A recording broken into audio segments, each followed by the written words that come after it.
Boa noite, galera. Cheguei agora do Piauí esse dia, fui lá no sítio Paciência. No sítio Paciência do meu sogro Virgílio, né? Quando eu cheguei lá, hein? Vi as folhas se mexendo assim.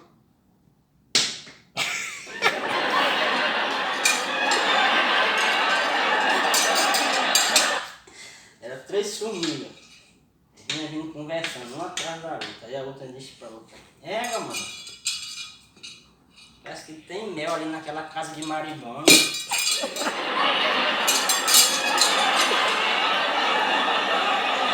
Aí a outra correu na frente da outra: Vou comer primeiro. Aí eu disse: Sai daqui, mano. Eu cheguei primeiro aqui, vocês querem comer o mel na minha frente, é?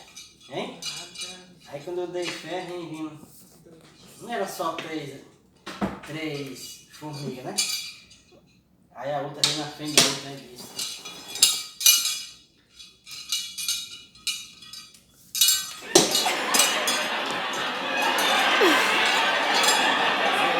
Joga uma mordida na minha canela, né?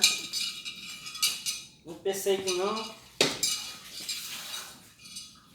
Vem a outra, né?